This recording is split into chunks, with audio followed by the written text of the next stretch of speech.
¿Y si te dijera que los peores monstruos no se esconden debajo de la cama, ni aparecen en cuentos con finales felices? ¿Y si te dijera que a veces se sientan contigo en la mesa, te bendicen antes de cada comida, te llaman mi niña? ¿Y tú los llamas abuelo? Mi nombre es Josefina del Rosario Martínez, nacida y criada en el corazón del estado de Zacatecas, en un pueblo pequeño llamado Monteverde, donde el polvo se pega en la piel como las historias que nadie se atreve a contar.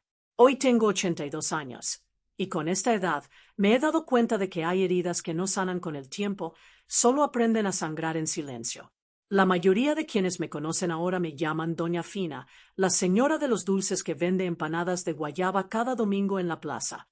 Me saludan con cariño, me piden consejos para el reuma o para la tos, y me preguntan cómo le hago para sonreír tanto.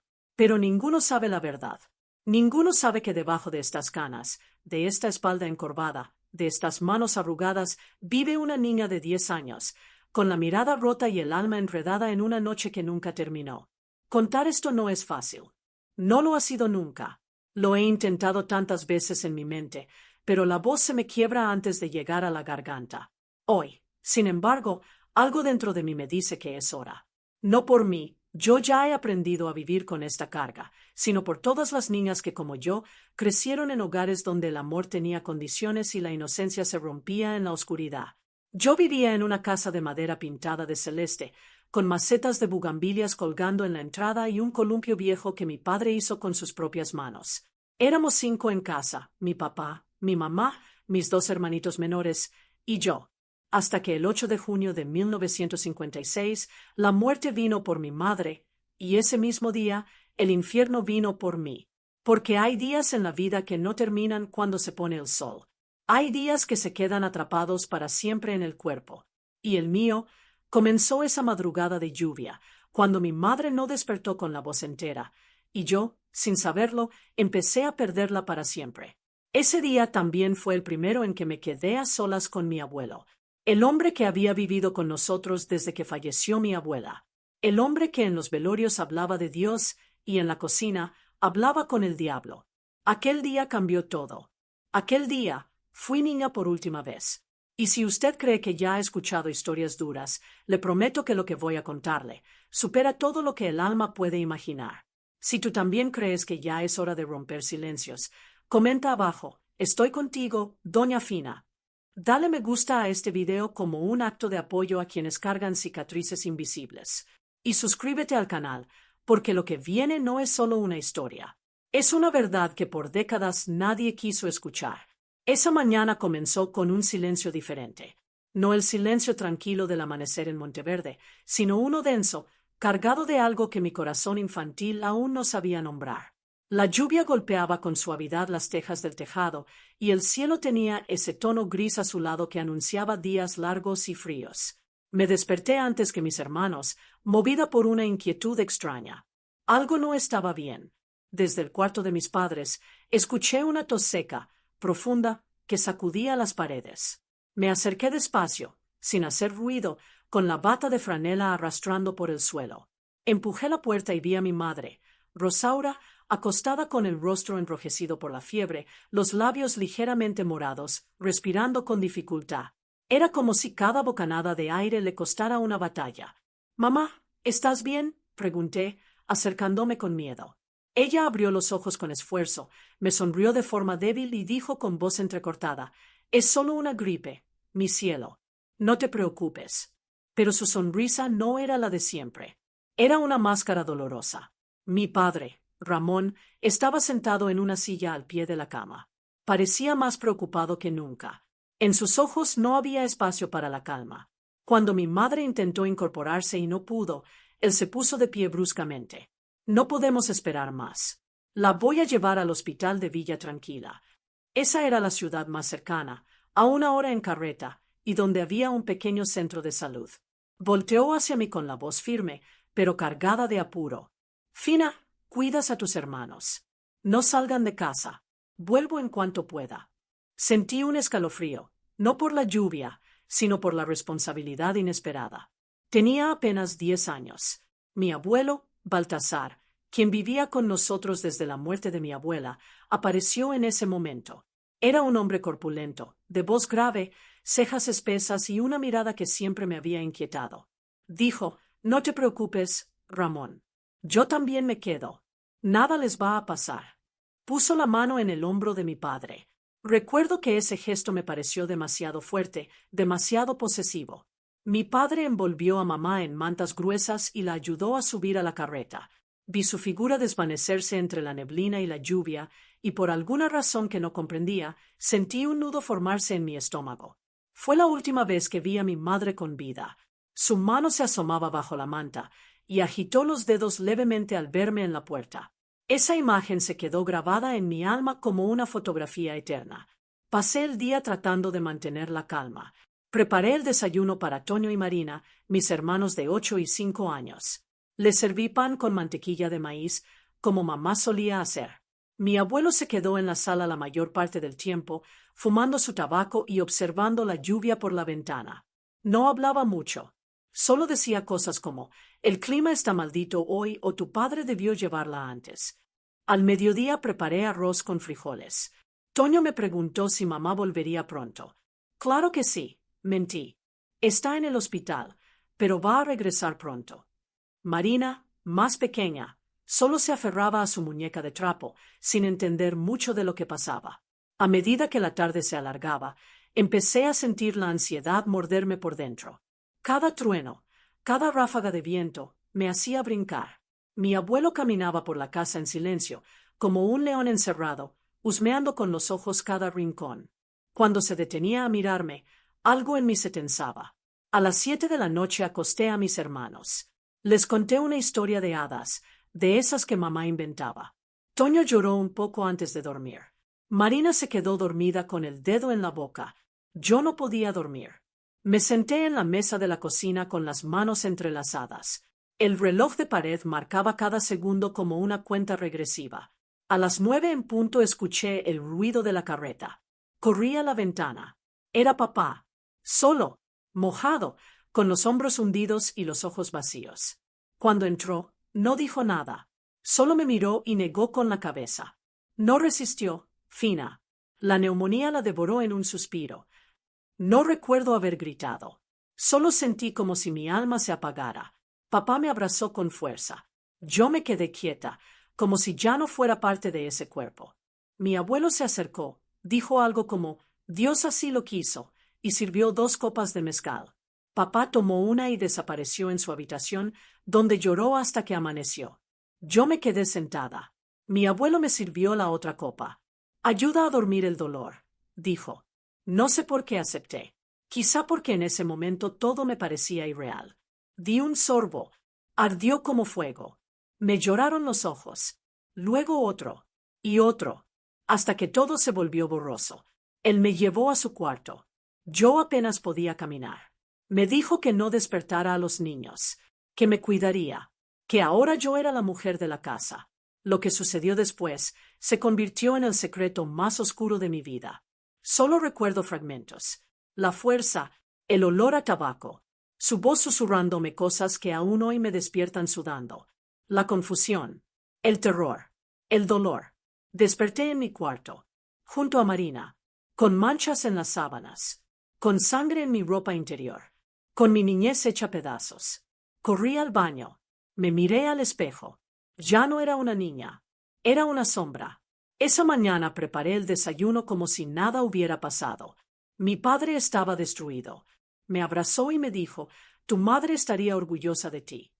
Yo quise gritarle la verdad, pero no pude. No quise herirlo más. Mi abuelo me miraba desde la esquina, triunfante, y yo supe que mi infancia había terminado, que nadie vendría a salvarme, que mi silencio era la única arma que tenía para proteger lo poco que quedaba de mi familia. Ese fue el comienzo de mi largo invierno. Los días posteriores al entierro de mi madre se diluyeron como tinta en agua. Recuerdo la madera clara del ataúd, las flores que trajeron las vecinas, los rezos, los murmullos, los platos de comida que se acumulaban en la cocina como si el dolor se pudiera aplacar con guisos y pan dulce. Recuerdo el olor a cera, el contacto frío de las manos de mamá, la forma en que sus labios estaban sellados para siempre. Yo no lloraba. No porque no sintiera, sino porque ya no sabía cómo. Era como si algo dentro de mí se hubiera secado de golpe. Mientras Toño lloraba sin consuelo y Marina preguntaba cuándo volvería mamá de su viaje largo, yo me limitaba a sostener sus manos, a acariciar sus cabecitas, a mentir con una sonrisa temblorosa. Papá no era el mismo. Su rostro parecía de piedra, con grietas invisibles por donde escapaba la vida. Dormía poco, hablaba menos. Salía temprano al campo, volvía tarde. En su ausencia, yo era la madre, la hermana, la cocinera, la enfermera, la niña y la adulta. Una semana después del entierro, las visitas comenzaron a disminuir. Las ollas prestadas fueron regresadas. Las vecinas dejaron de venir con tamales o caldos. Las oraciones se hicieron más espaciadas. La vida, como siempre, se encargó de seguir su curso. Y entonces fuimos solo nosotros, papá, los niños, mi abuelo y yo. 4 corazones rotos, y uno enfermo de poder. Fue en ese silencio que el verdadero horror empezó a tomar forma. Papá, abrumado por el trabajo y la pena, no veía nada. Mi abuelo, Baltasar, tomaba control de la casa en sus ausencias. Y yo aprendía a vivir con miedo. Cada rincón de la casa tenía su propia sombra. El alero, el granero, el corral de las gallinas. Cualquier lugar podía convertirse en una trampa si yo estaba sola con él. Ayúdame con la leña. Ven a coser este botón. Acompáñame al establo. Siempre había una excusa. Siempre había un momento. Los toques comenzaron a ser más sutiles, más regulares. Una mano en mi cintura mientras pasaba. Un susurro al oído cuando servía el desayuno. Una mirada que me desnudaba sin necesidad de palabras. Yo no entendía muchas cosas, pero sabía que todo eso estaba mal. Que ningún abuelo debía mirar a su nieta así. Que sus manos eran cuchillas. Una tarde, cuando Toño y Marina dormían la siesta y papá había ido a comprar harina, me llamó al cuarto con la excusa de revisar mis tareas escolares. Entré temblando. Cerró la puerta.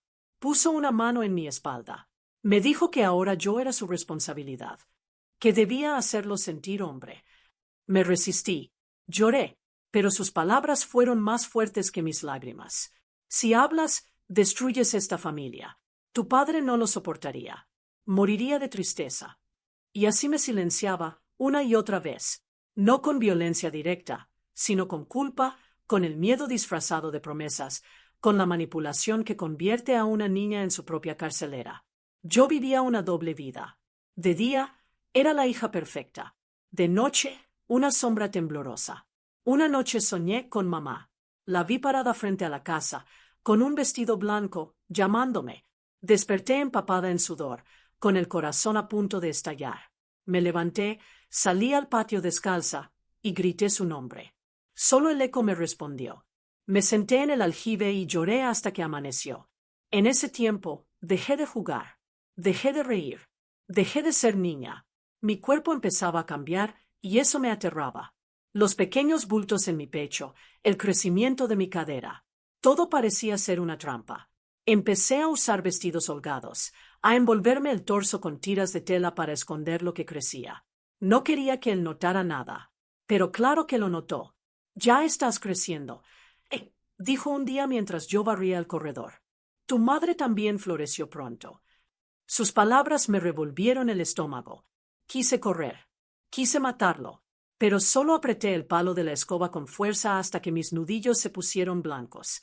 La escuela ya no era una opción. Papá decía que era mejor que me quedara en casa para cuidar a los niños, que la familia era primero, que mi madre estaría orgullosa de mi entrega. Yo asentía, pero por dentro gritaba.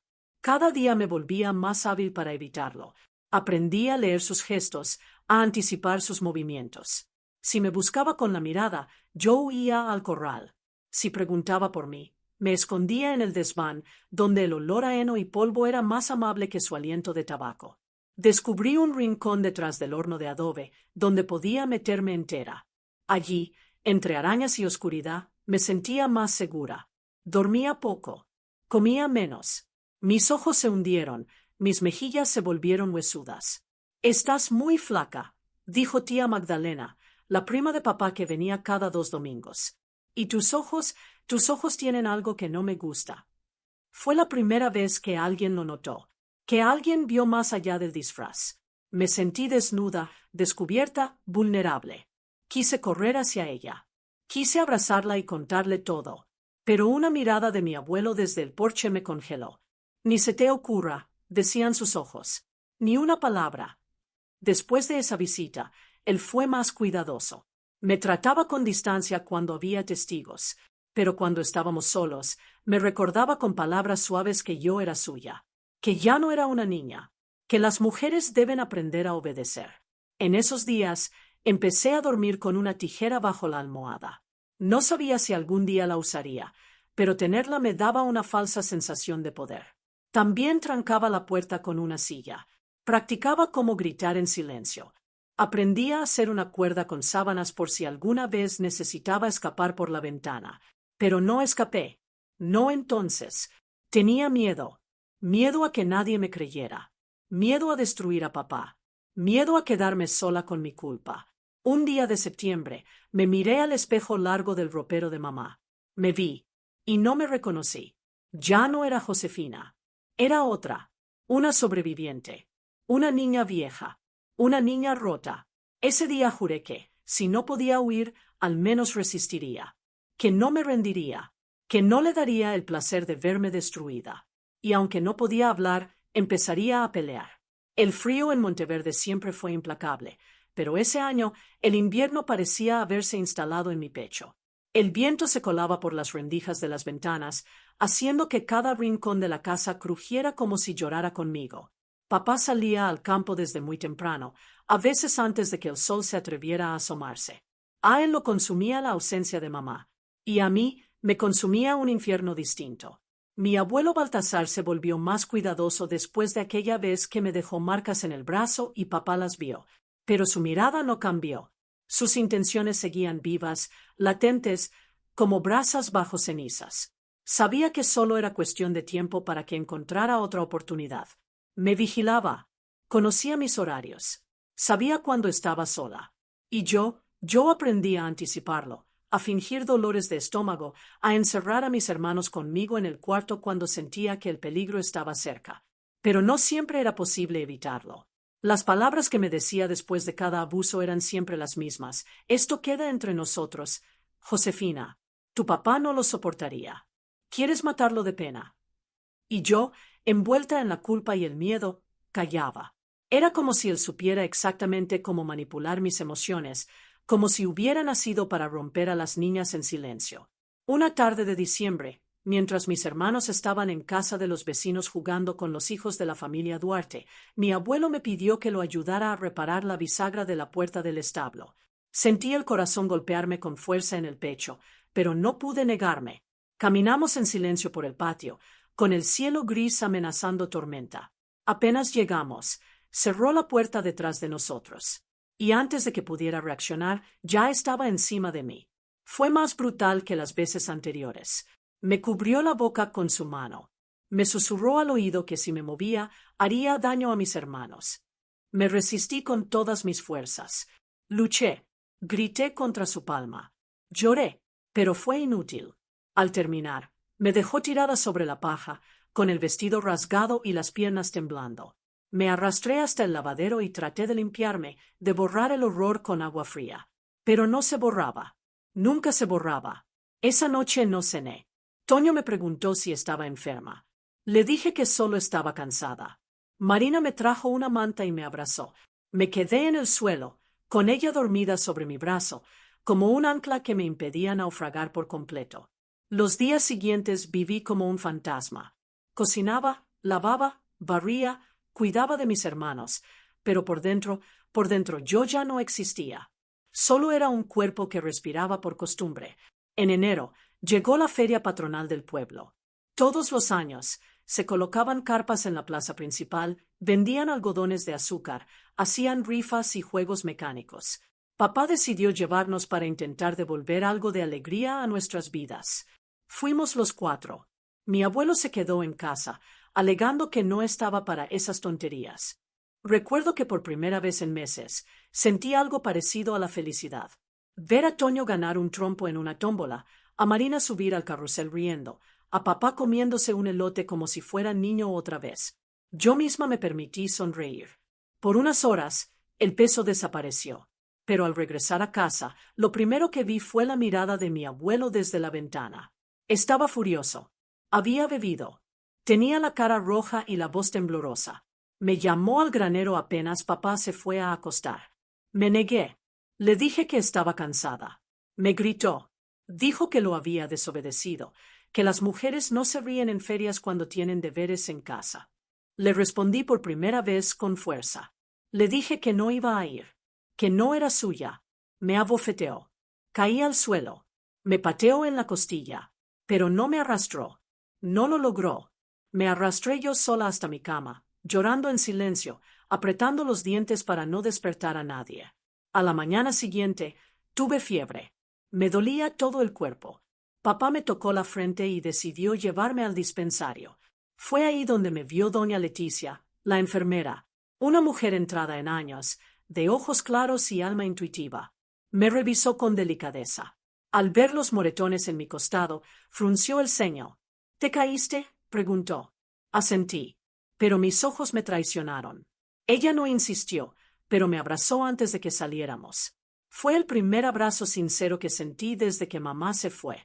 Me aferré a ese gesto como si fuera un salvavidas.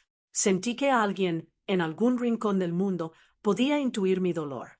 En esos días, comencé a escribir en un cuaderno escondido bajo la tabla suelta del ropero. Era mi única válvula de escape. Allí volcaba todo, los recuerdos de mamá, mis pensamientos oscuros, mis deseos de huir, mis fantasías de ser otra persona. Escribir era mi modo de seguir viva. Escribía también cartas a mi madre, aunque sabía que no llegarían. Mamá, hoy me sentí valiente. No fui al granero. Me quedé en la cocina. Él gritó, pero no me tocó. Otras veces escribía, mamá, hoy fallé. No pude decir no. Perdóname. Ese cuaderno se convirtió en mi refugio, el único lugar donde podía gritar sin hacer ruido. Una noche, mientras todos dormían, me levanté en puntillas y salí al patio. Me senté bajo el árbol de guayaba donde mamá colgaba las piñatas en nuestros cumpleaños. Miré el cielo y le hablé a ella. Mamá, si me estás viendo, mándame una señal. Algo. Cualquier cosa. Y entonces, el perro del vecino comenzó a ladrar desesperado. Un pájaro nocturno alzó vuelo de pronto. Una ráfaga de viento me sacudió. ¿Fue casualidad? No lo sé, pero sentí que no estaba sola. Al día siguiente, comencé a pensar en un plan. No sabía cómo ni cuándo, pero tenía que terminar. No podía vivir así. No podía permitir que mis hermanos crecieran con ese hombre bajo el mismo techo. No podía permitir que Marina fuera la siguiente. Y ahí, entre pensamientos oscuros y esperanzas diminutas, nació la semilla de mi resistencia. Al día siguiente, comencé a pensar en un plan. No sabía cómo ni cuándo, pero tenía que terminar. No podía vivir así. No podía permitir que mis hermanos crecieran con ese hombre bajo el mismo techo. No podía permitir que Marina fuera la siguiente. Y ahí, entre pensamientos oscuros y esperanzas diminutas, nació la semilla de mi resistencia. Si llegaste hasta aquí, es porque sientes que esta historia no debe seguir siendo enterrada en el silencio. Comenta ahora mismo, yo no me quedo callado para mostrar que estás con las voces que fueron silenciadas. Dale me gusta a este video si crees que es hora de sacar la verdad a la luz. Y suscríbete al canal, porque lo que viene es el comienzo de una tormenta que cambiaría todo para siempre. El mes de marzo trajo consigo una mezcla extraña de aire tibio y cielos amenazantes. En Monteverde, eso siempre significaba tormenta. Pero nadie en mi familia sospechaba que la verdadera tormenta no venía del cielo, sino que ya habitaba dentro de nuestra casa. Una tarde de sábado, papá se preparaba para ir al pueblo a vender algunas calabazas y chiles que habíamos cosechado en el huerto. Yo ayudé a cargar la carreta. Antes de que partiera, le pedí que llevara también unas muñecas de trapo que Marina y yo habíamos cosido juntas.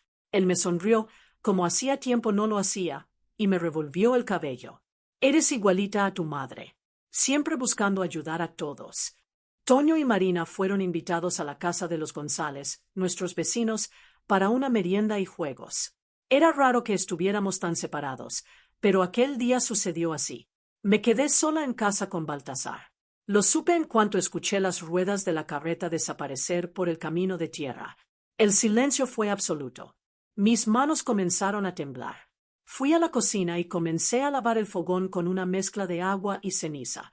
Me concentré en frotar, en el sonido de las gotas golpeando la loza, en no pensar, pero su voz llegó, rasposa, desde el marco de la puerta. Ven, necesito que me ayudes con algo. No lo miré. Seguí limpiando. Estoy ocupada.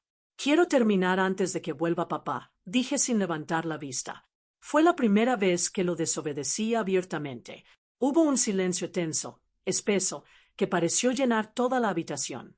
Escuché sus pasos acercándose, su respiración pesada, y de pronto, su mano agarró mi brazo con una fuerza brutal. ¿Quién te crees que eres para hablarme así?, gruñó. Me arrastró hacia la sala.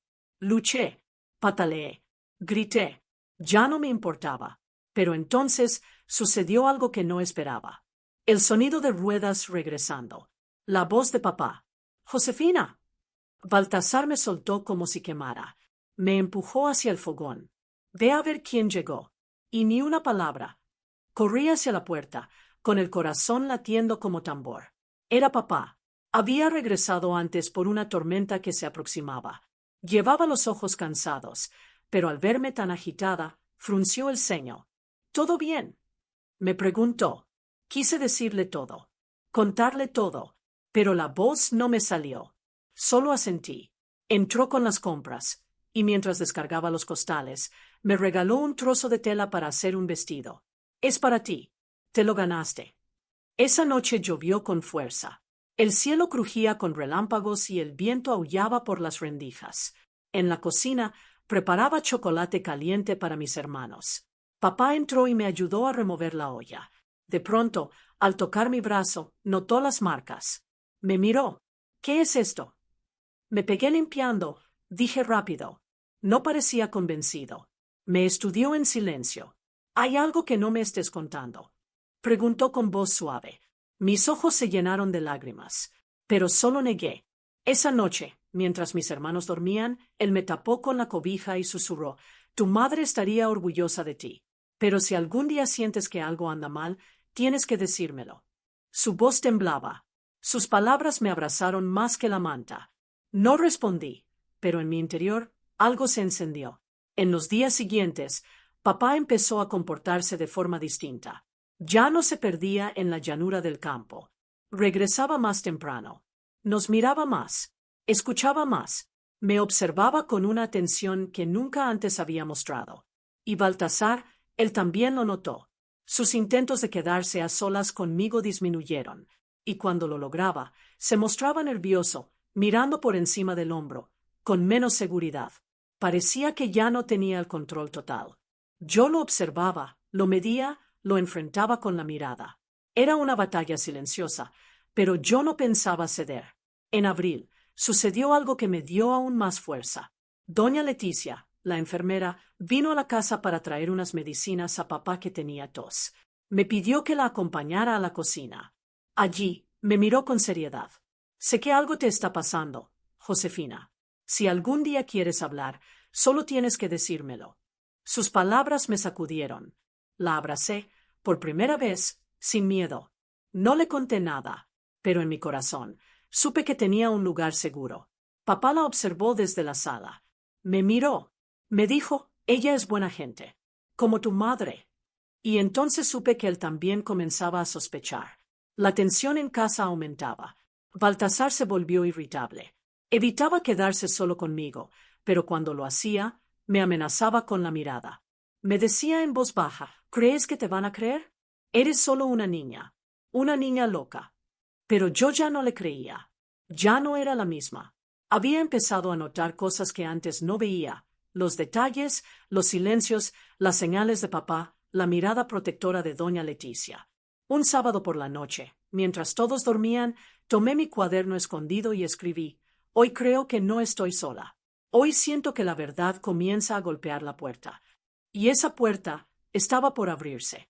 Si este testimonio tocó tu corazón, comenta ahora mismo: «Yo también soy la voz del silencio».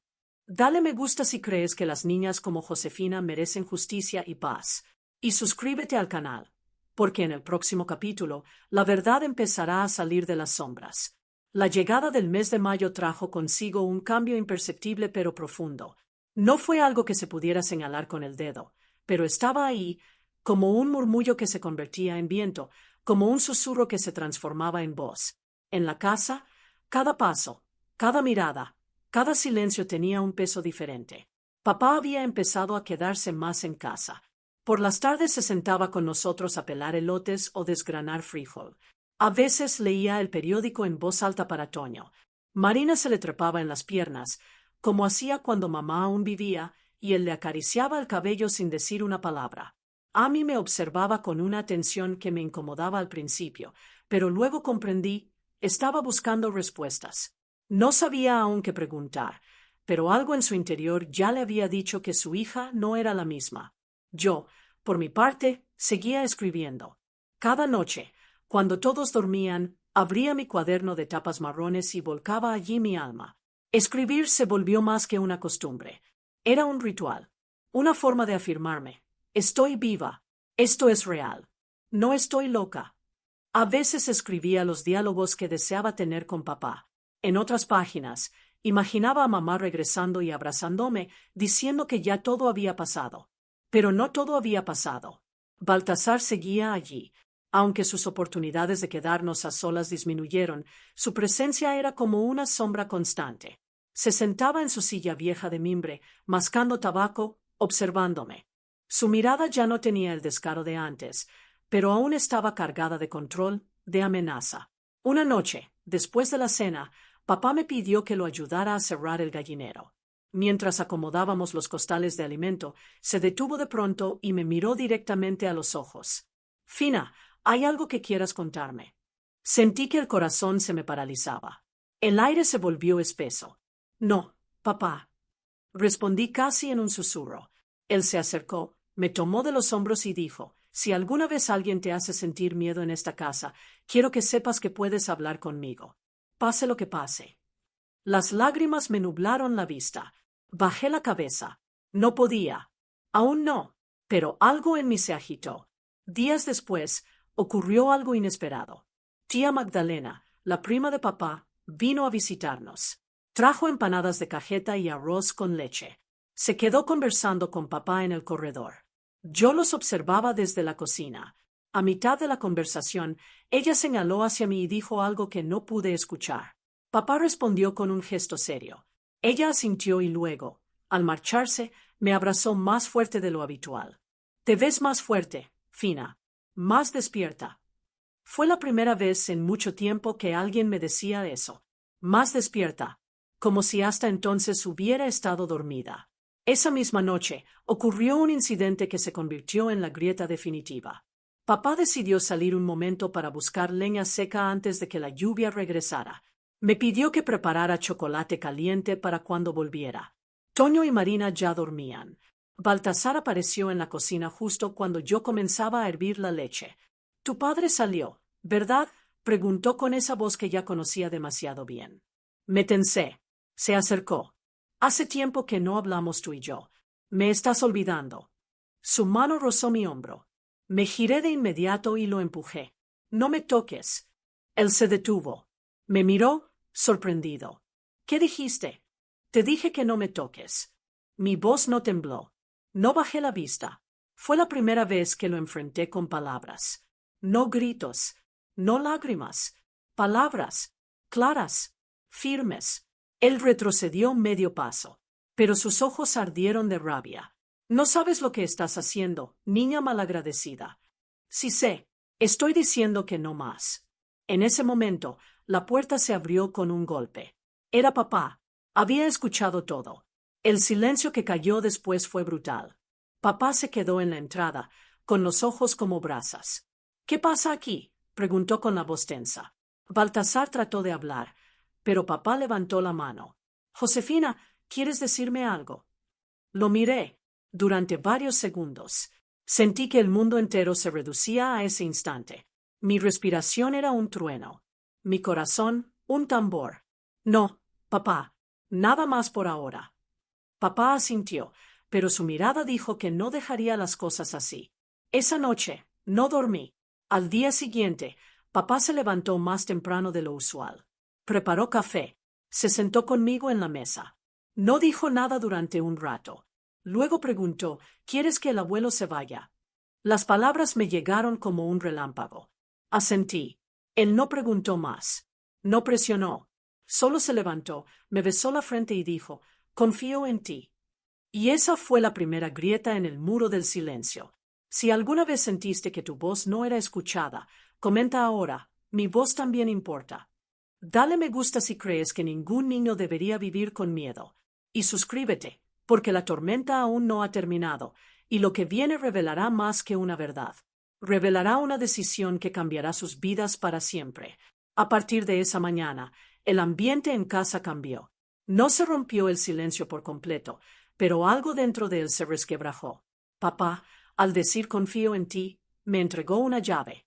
No para abrir la puerta del dolor, esa ya estaba abierta hacía mucho, sino para abrir la posibilidad de creer que podía salir de él. Baltasar lo sintió. No era tonto. Supo desde ese instante que su lugar en aquella casa comenzaba a tambalearse. Ya no caminaba con la misma autoridad. Ya no imponía su presencia con la fuerza de antes. Algo en su mirada había cambiado. Por primera vez, vi miedo. Yo lo sentí. Lo respiré. Y por dentro, empecé a construir algo nuevo, determinación. Papá se volvió más presente. No solo estaba, sino que permanecía. Me hacía preguntas simples, pero profundas. ¿Dormiste bien? ¿Qué soñaste anoche? ¿Te sentiste tranquila hoy? Nunca forzó las respuestas. Solo escuchaba, con esa paciencia que hasta entonces yo no le había conocido. Una tarde, cuando regresábamos del río con agua fresca, me pidió que me sentara con él en la sombra del gran mezquite. Me ofreció una naranja partida y me miró en silencio mientras pelaba la suya. Luego dijo, como si hablara consigo mismo, no quiero ser un padre ciego. Pero a veces, lo que uno teme ver es justamente lo que necesita enfrentar. Yo no respondí. Solo bajé la mirada. Sentí que me temblaban los dedos. En los días que siguieron, papá comenzó a preparar el terreno para lo que, claramente, se estaba gestando en su corazón. Habló con tía Magdalena, la invitó a pasar más tiempo con nosotros. Le pidió ayuda con los niños, con la cocina, con los deberes de casa. Ella aceptó de inmediato. Tenía una ternura natural que me reconfortaba, y sobre todo, tenía una mirada que veía. Una mañana, mientras lavábamos ropa en el lavadero, me dijo, tu papá quiere cuidarte. Solo necesitas saber cómo. Dale una señal. Esas palabras me dieron vueltas todo el día. Esa misma noche, sucedió algo que me quebró por dentro, pero que también abrió la puerta final. Marina, mi hermana pequeña, despertó de madrugada llorando. Papá entró en el cuarto y la encontró empapada en sudor, temblando. Soñó que un monstruo la había querido tocar. Fue solo un sueño, pero para mí fue una alarma, un disparo al alma. El miedo me subió como una fiebre. Me senté en la cama y abracé a Marina con fuerza. No podía permitir que lo que me pasó se repitiera. No con ella, no con nadie más. Al día siguiente, me acerqué a papá en el huerto. Tenía la azada en la mano y la tierra seca bajo los pies. Le toqué el brazo. Papá, quiero hablar contigo esta noche. A solas. Su mirada se endureció. Asintió sin decir palabra. Esa noche, en la cocina, mientras los niños dormían y Baltasar se encerraba en su cuarto con su radio a volumen bajo, me senté frente a papá. Tenía el cuaderno en las manos, el mismo donde escribía cada pensamiento. No podía hablarlo todo. No aún. Pero le di el cuaderno. Lee esto. Por favor. Papá lo recibió como si sostuviera una bomba. Le tomó horas. No dijo nada mientras leía. A veces se detenía, levantaba los ojos, apretaba los labios. Una vez se paró, dio vueltas por la cocina, luego volvió a sentarse. Cuando terminó, cerró el cuaderno y lo dejó sobre la mesa. Lloró, no con gritos ni aspavientos. Lloró en silencio. Las lágrimas le corrían por las mejillas y caían sobre sus manos. Yo no lo consolé, solo lo miré. Y entonces lo dijo, yo debía haberte protegido. Yo debía haberlo visto. Papá, comencé. Pero él levantó la mano, no para callarme, sino para prometerme. Eso se terminó. Te juro, Josefina, que nadie más te va a hacer daño. A la mañana siguiente, Baltasar no bajó al desayuno. Papá entró a su cuarto y le dijo que se fuera. Hoy, antes de que oscurezca. Lo que siguió fue un infierno breve. Baltasar gritó, insultó, dijo que yo mentía, que era una niña enferma, que la madre me había llenado de ideas modernas. Papá no contestó, solo lo miró. Esa fue su respuesta. Baltasar hizo su maleta, una bolsa vieja con camisas arrugadas, una navaja oxidada y una petaca. Se fue sin despedirse. El silencio que quedó en casa fue extraño. No era el de antes. Era un silencio limpio, recién nacido. Papá me abrazó esa noche. Me dijo que me creía, que lamentaba no haberlo visto antes, que me perdonara. Le dije que no había nada que perdonar, que solo quería seguir, en paz. Desde ese día, todo comenzó a transformarse, muy lentamente, con heridas, con miedo, pero también con dignidad. Papá me consiguió una tutora para que pudiera seguir estudiando desde casa. Tía Magdalena se quedó a vivir con nosotros por un tiempo. Toño volvió a reír. Marina no volvió a tener pesadillas. Y yo comencé a dormir sin la tijera bajo la almohada. Si llegaste hasta aquí, honra este paso dejando tu voz. Comenta, el silencio no me protege, la verdad sí. Dale me gusta si crees que ninguna niña debe cargar con culpas que no le pertenecen. Y suscríbete al canal, porque en el próximo capítulo te contaré cómo aprendí a vivir sin tener que esconderme. Cuando Baltasar cruzó el portón por última vez, el silencio que dejó atrás fue tan rotundo que me sentí flotar, como si su sombra, esa que se arrastraba por los pasillos, que acechaba detrás de las puertas, hubiera sido barrida con el viento. Pero el alma, cuando ha vivido largo tiempo en guerra, no aprende a confiar en la paz de inmediato. Los primeros días después de su partida fueron extraños. Me despertaba con el corazón acelerado, esperando oír sus pasos, su carraspeo áspero, el sonido del cinto golpeando el marco de la puerta. Pero lo único que oía eran los trinos de los gorriones al amanecer y el suave ronquido de Marina a mi lado. La ausencia del miedo se sentía casi como una culpa. Papá se convirtió en otro hombre. No de un día para el otro, pero de forma constante.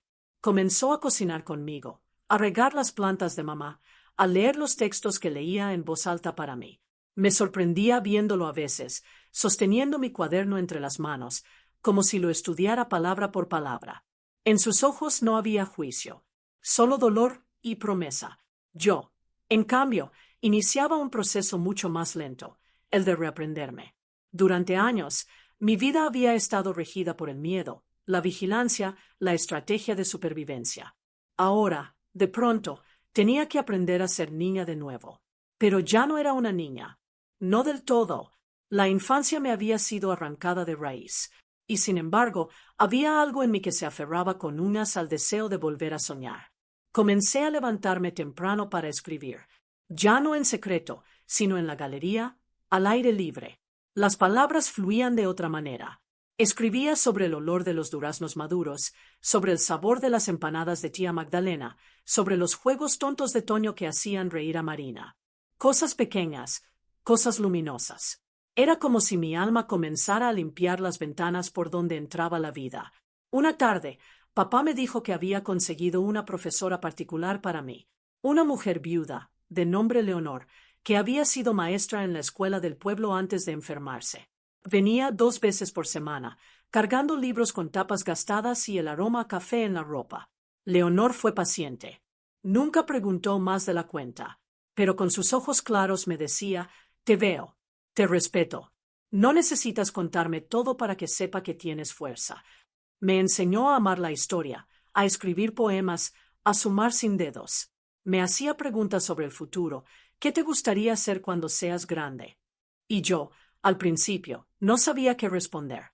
Libre, contesté una vez. Ella sonrió y me dijo, eso ya estás empezando a hacerlo. También recuperé mi vínculo con Marina. Comenzamos a cocinar juntas, como lo hacíamos con mamá.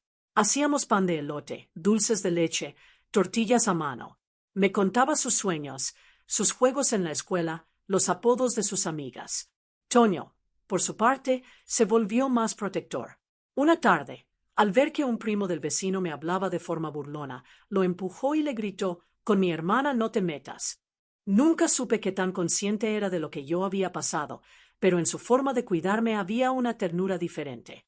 Pero no todo era fácil. Había noches en que los recuerdos me golpeaban con fuerza. Despertaba empapada en sudor, con el pecho apretado, las manos temblando. Soñaba con la puerta del granero, con la voz de Baltasar en mi oído, con mis gritos ahogados. Papá me encontraba en la cocina, abrazada a la taza de té. No decía nada. Se sentaba conmigo y esperábamos juntos a que la madrugada se convirtiera en mañana. Fue durante uno de esos amaneceres que me preguntó, con voz suave, ¿qué necesitas, Fina? Dime y lo consigo. Pensé durante mucho rato. Necesito hablar de mamá. Él bajó la mirada. Su voz tembló cuando dijo, yo también. Desde ese día, creamos una costumbre. Todos los domingos, antes del almuerzo, papá, Toño, Marina y yo nos sentábamos en el patio y contábamos una anécdota sobre mamá. La vez que nos persiguió con la escoba porque habíamos roto su jarrón favorito. La vez que nos llevó al río a escondidas del abuelo y nos enseñó a nadar. La vez que cantó tan fuerte en la misa que todos voltearon a mirarla. Era nuestra manera de decir, ella vivió, ella sigue aquí. También comenzamos a ir a la iglesia de nuevo, pero esta vez no al lado de Baltasar, que siempre nos hacía llegar tarde y nos obligaba a sentarnos en la última banca. Ahora íbamos temprano, nos sentábamos al frente. El padre Ramón, al verme, decía, Dios protege a los que resisten en silencio. Yo le creía, porque estaba aprendiendo que resistir no era callar, era no dejar que te destruyeran por dentro. A mediados de agosto, llegó una carta de mi prima Ángela, que vivía en Aguascalientes. Había oído rumores. Las noticias vuelan, incluso en silencio. Me escribía para decirme que quería verme, que tenía espacio para mí si alguna vez deseaba pasar una temporada con ella. Papá me dejó decidir. Le dije que aún no, que quería quedarme, terminar el año escolar con Leonor, aprender a sentirme segura en mi propia casa antes de irme a cualquier parte. Fue la primera vez que tomé una decisión pensando en mí. La libertad no vino de golpe. Fue llegando como los amaneceres, poco a poco, con incertidumbre, pero inevitable. Un día me senté con Leonor y le dije que quería ser escritora. No para contar mi historia, aún no, sino para ayudar a otras niñas a contar la suya. Ella no dijo nada por un momento. Luego me regaló un cuaderno nuevo, de tapas verdes, y me dijo, empieza hoy. Y empecé. Ese día, escribí en la primera página, hoy respiré sin miedo. Si esta historia te tocó el alma, deja tu voz en los comentarios escribiendo, hoy yo también respiro sin miedo. Dale me gusta para que más personas descubran que la libertad se construye paso a paso. Y suscríbete al canal, porque en el próximo capítulo entenderás por qué nunca más volví a pedir perdón por existir. Recuerdo claramente el día en que dejé de encogerme al caminar por la calle. Fue una tarde cualquiera de septiembre. El sol estaba alto, el viento era cálido y las calles de Monteverde olían a tierra mojada. Caminaba con mi cuaderno bajo el brazo, rumbo a casa de Leonor, y de pronto me di cuenta de que mi cuerpo ya no se retraía cuando alguien pasaba cerca. Mi espalda estaba recta. Mis pasos eran firmes. Mi respiración era mía. Y entonces lo supe. Había dejado de pedir perdón por existir. Porque durante años, cada gesto mío había sido una disculpa. Cada palabra, cada movimiento, cada silencio. Me disculpaba por ocupar espacio, por tener una voz, por tener un cuerpo. Me disculpaba por lo que me había pasado, como si fuera culpa mía haber sido lastimada. Pero ya no más. El proceso no fue instantáneo. Fue como el goteo lento de la lluvia que va humedeciendo la tierra seca, hasta que un día la semilla germina. Yo era esa semilla, y había empezado a florecer. Una tarde, mientras ayudaba a tía Magdalena a colgar ropa, vi mi reflejo en el vidrio de la ventana. Me detuve. Ya no era la niña temblorosa que se escondía detrás de los vestidos de mamá. Era una joven con mirada serena, con cicatrices, sí, pero también con raíces fuertes. Por primera vez me sonreí a mí misma. Esa noche escribí en mi cuaderno verde, hoy me miré sin miedo. Leonor notó el cambio antes que nadie. Tienes la voz más firme, me dijo un día después de leer uno de mis relatos. Y tus ojos ya no piden permiso. Yo solo asentí. También comencé a participar en la iglesia.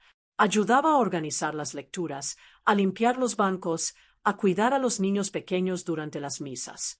El padre Ramón me pidió que escribiera una pequeña reflexión para leer al final de una ceremonia. La escribí con el corazón temblando y las manos firmes.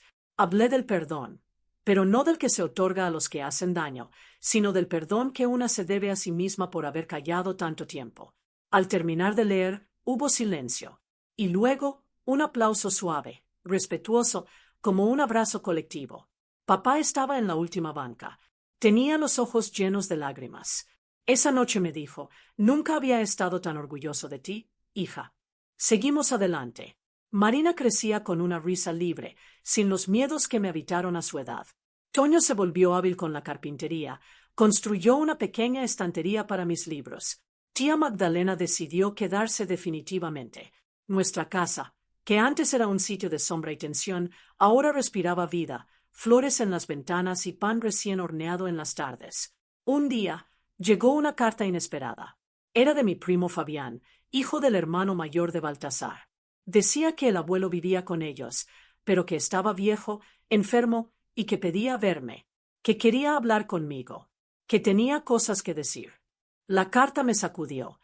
No sentí odio, no sentí miedo, solo sentí decisión.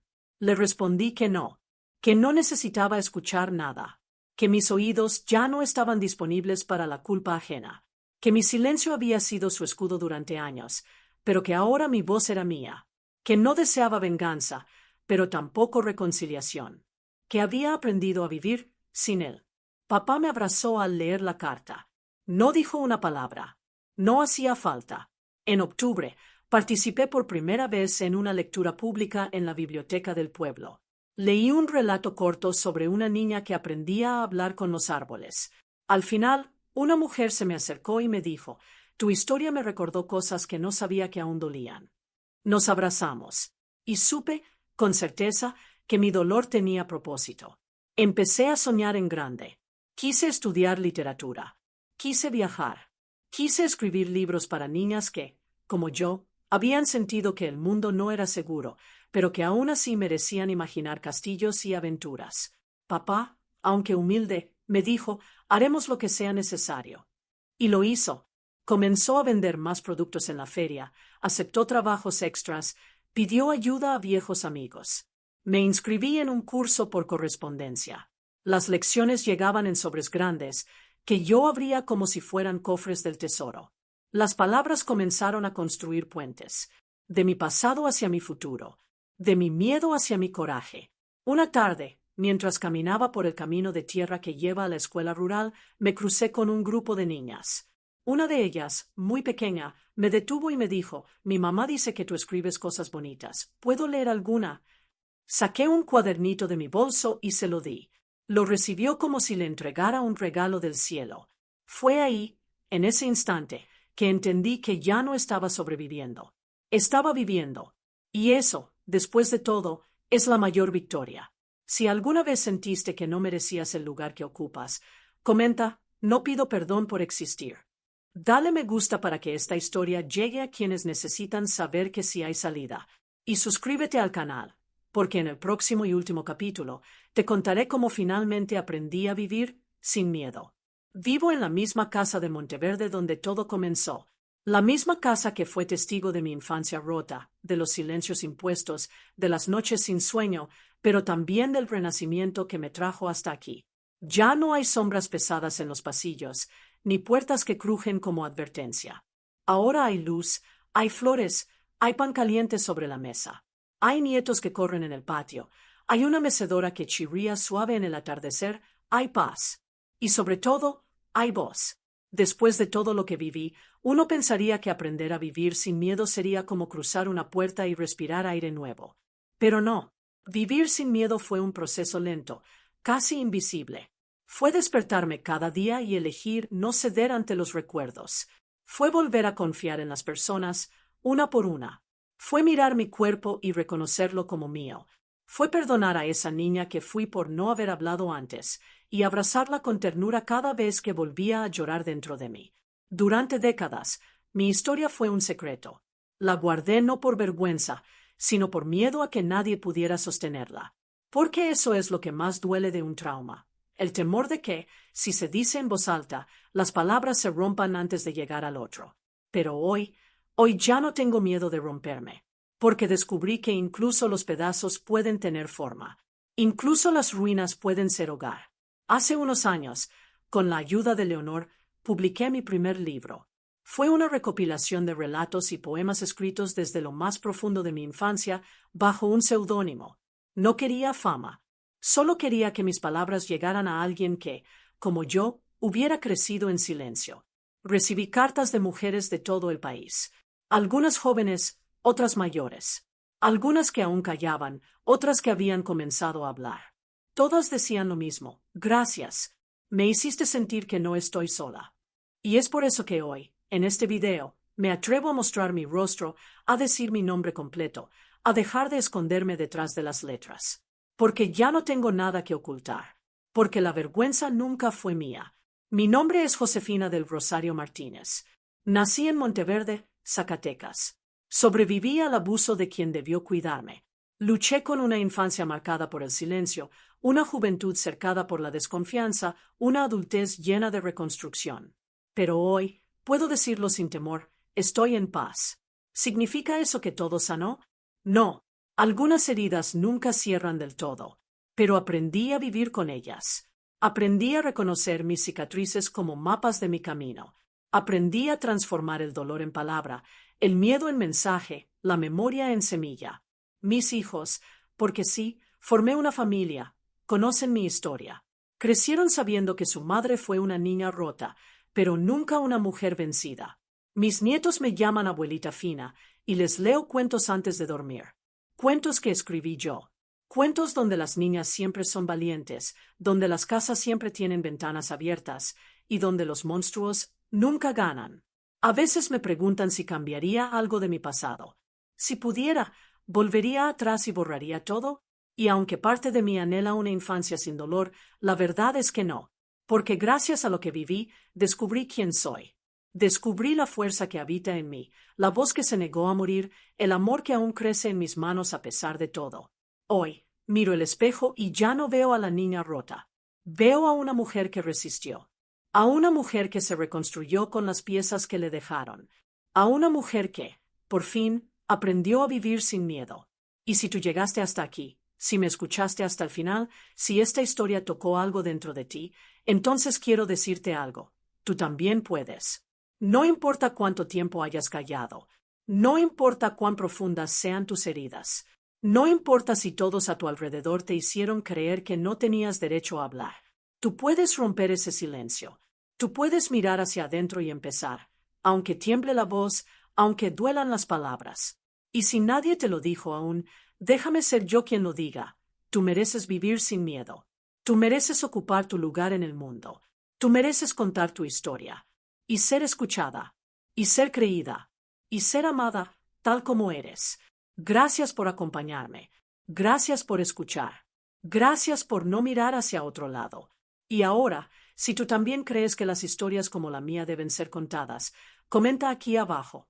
Yo llegué hasta el final porque creo en la libertad. Tu comentario puede ser la mano que otra mujer necesita para empezar a hablar. Dale me gusta a este video si sentiste en el corazón lo que dije. Y suscríbete al canal, porque aquí seguiremos dando voz a quienes fueron silenciadas. Porque aún quedan muchas Josefina por despertar, y cada una de ellas merece saber que no está sola.